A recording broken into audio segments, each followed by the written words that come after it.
तो आखिरकार लखीमपुर हिंसा का मुख्य आरोपी आशीष मिश्रा गिरफ्तार कर लिया गया। करीब 12 घंटे से अधिक तक उससे पूछताछ चली और उसके बाद उसे गिरफ्तार कर हवालात भेज दिया गया। सूत्रों की माने तो पुलिस के सामने आशीष मिश्रा अपनी बेगुनाही का पुख्ता सबूत पेश नहीं कर पाया। डीआईजी उपेंद्र अग्रवाल और आईपीएस सुनील सिंह की टीम उससे पूछताछ कर रही थी। शुरू में जांच कमेटी के सामने वो खुद को निर्दोष बताता रहा, लेकिन जांच कमेटी के कई सवालों का वो जवाब नहीं दे पाया। डीआईजी उपेंद्र अग्रवाल के मुताबिक वो जांच में सहयोग भी नहीं कर रहा था, जिसके बाद उसे गिरफ्तार किया गया। बता दें कि पुलिस के नोटिस के बाद भी वो शुक्रवार को पूछताछ के लिए पेश नहीं हुआ था। इसके बाद पुलिस ने दोबारा नोटिस भेजकर उसे शनिवार को पूछताछ के लिए तलब किया था।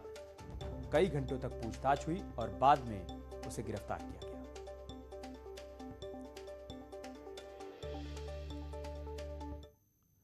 और चलिए आपको बताते हैं कि आशीष मिश्रा उर्फ मोनू कैसे अपने ही बुने जाल में फंस गया।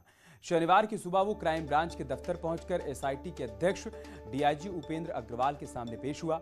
उपेंद्र अग्रवाल ने आशीष से कहा कि वो अपनी बेगुनाही का सबूत पेश कर सकता है, जिसके बाद आशीष ने अपने साथ लाए वीडियो दिखाने शुरू किए। इन वीडियोस में वो कभी दंगल के मैदान में तो कभी मंच पर अपने पिता के साथ दिखाई दिया, लेकिन वो अपने साथ लाए वीडियो से ही फंस गया। डीआईजी ने आशीष से पूछा कि 3 अक्टूबर को दोपहर 2:20 से लेकर 3:46 के बीच वो कहां थे, क्योंकि इस दौरान का कोई भी वीडियो आशीष के पास नहीं था। दंगल के अखाड़े वाले वीडियो 2:20 से पहले के थे और 3:46 के बाद वाले वीडियो में वो मंच पर अपने पिता यानी केंद्रीय गृह राज्य मंत्री अजय मिश्रा के साथ मौजूद था, जबकि घटना का समय 3:03 था, जिसकी तस्दीक मोबाइल से बने वीडियो से हो रही थी। यहां खुद को फंसता देखकर आशीष ने अपने पक्ष में कई हलफनामे भी दिए।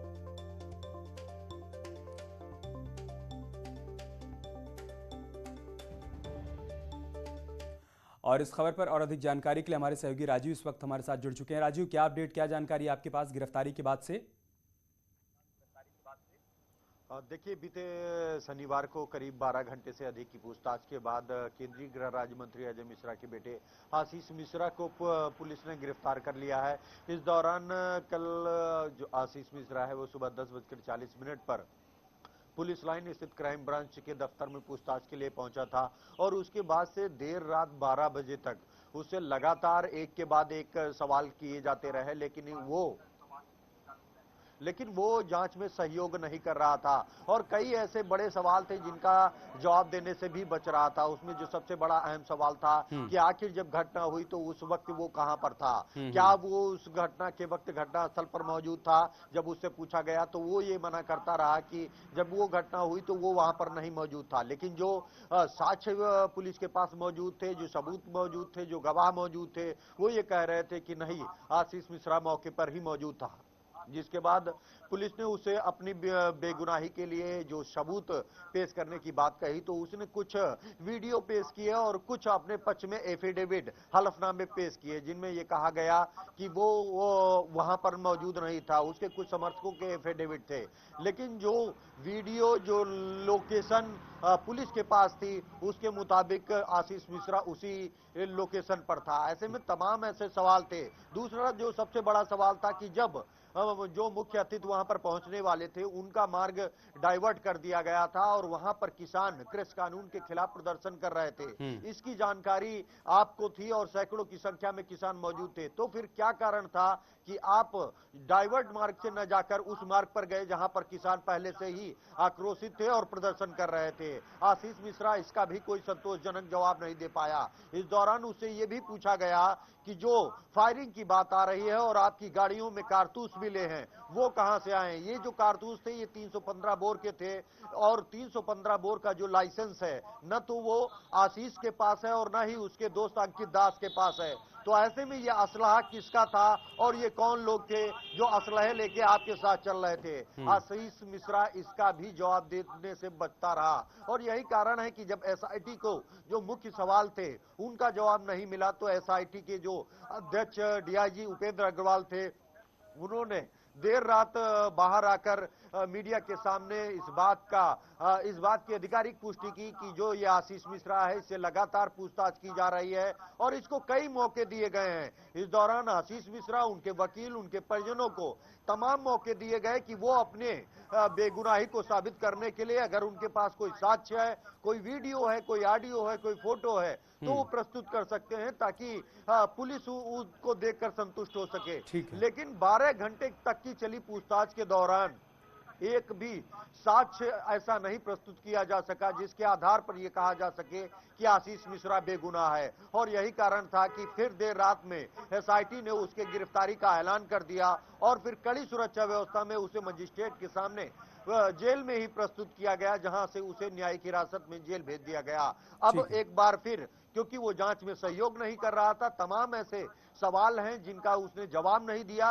इसको लेकर एक बार फिर एसआईटी की टीम अब जल्द ही रिमांड अर्जी दाखिल करेगी और उसे रिमांड पर लेकर दोबारा उन सवालों को जानने की कोशिश करेगी। ठीक है राजीव। इस दौरान उसके जो 2 साथी पहले ही गिरफ्तार अगला करके सवाल जेल यही है भेजे जा चुके कि हैं। सुमित और अंकित, जिन 2 और लोगों को आरोपी बनाया गया है, उनके बारे में क्या जानकारी है? आशीष मिश्रा कहाँ था? ये सूत्रों के मुताबिक जो लोग गिरफ्तार करके जेल भेजे गए हैं, आशीष पांडे, वो भी ये कह रहे थे कि घटना स्थल के वक्त जो ये आशीष मिश्रा है ये मौके पर था। ऐसे में भले ही केंद्रीय गृह राज्य मंत्री अजय मिश्रा और उनके बेटे आशीष मिश्रा घटना के बाद मीडिया में आकर खुद को अपने को बेगुनाह साबित करने के लिए तमाम साक्ष्य और सबूत होने का दावा कर रहे हों, लेकिन वो एसआईटी के सामने उस साक्ष्य और दावों को नहीं रख पाए और जिसके चलते उनको गिरफ्तार कर जेल भेजा गया है। हालांकि इस मामले में उत्तर प्रदेश के मुख्यमंत्री योगी आदित्यनाथ ने पहले दिन ही ये साफ कर दिया था कि ये घटना दुखद है और जो भी लोग इसके जिम्मेदार होंगे उनके खिलाफ कड़ी से कड़ी कार्रवाई की जाएगी, फिर चाहे वो कोई भी हो। तो हालांकि इस दौरान मुख्यमंत्री के ही निर्देश पर तत्काल इस मामले में एफआईआर दर्ज की गई थी, जिसमें आशीष मिश्रा के साथ ही साथ 15 से 20 अज्ञात लोगों के खिलाफ मुकदमा दर्ज किया गया था। ऐसे में अब आशीष मिश्रा की गिरफ्तारी के बाद न सिर्फ आशीष मिश्रा की मुसीबतें बढ़ी हैं, बल्कि उनके पिता केंद्रीय गृह राज्य मंत्री अजय मिश्रा की भी मुसीबतें बढ़ सकती हैं, क्योंकि प्रथम दृष्टया आशीष मिश्रा इस घटना में दोषी पाया गया है। तो कहीं न कहीं अब विपक्ष और किसान संगठन जो ये मांग कर रहे हैं कि जब तक केंद्रीय गृह राज्य मंत्री को उनके पद से नहीं हटाया जाएगा तब तक इस मामले में न्याय नहीं हो सकेगा और जांच निष्पक्ष नहीं हो सकेगी।